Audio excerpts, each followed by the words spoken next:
At the beginning of this journey, most people start by resisting the change.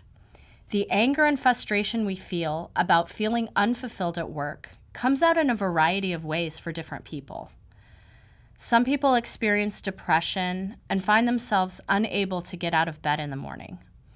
They may feel like they're walking through sand, and every motion related to work is a struggle because they hate it so much. They may blame themselves for this, even though it has nothing to do with anything they've done. Others experience anxiety. They may have panic attacks that seem to come out of nowhere for no reason. Still others lash out at people, their spouses, kids, friends, people at the grocery store. Someone cuts them off in traffic and they go ballistic, a reaction that's way out of proportion to the situation.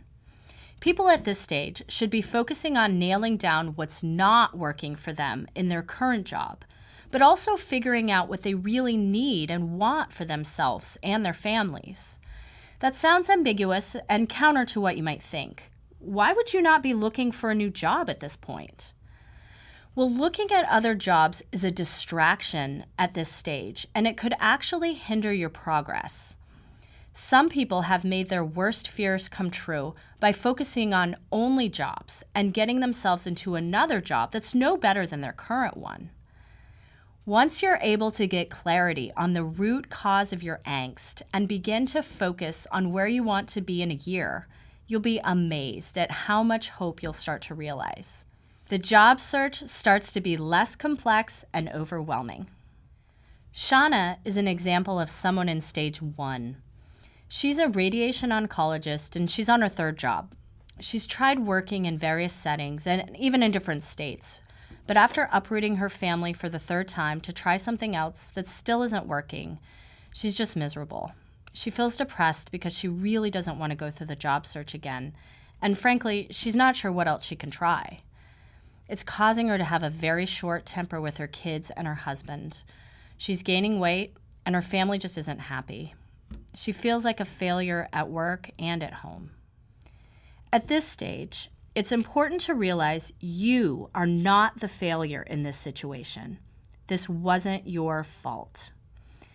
And although you may feel like you are not trapped. You'll see as you progress through your journey that you have many choices, many options. It's normal to have these feelings and fears because all of us have a mortgage, kids, family members, a spouse, and the financial obligations that come with those things. Many people worry about money at this stage and what the future looks like if there's a big job change.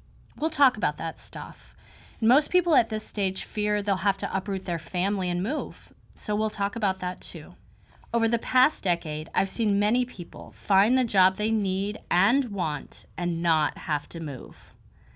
Still others realize that moving is something they're willing to embrace. So at this stage, worrying about these things is just another distraction. I've seen that as people work through this process, relocation and finances naturally resolve.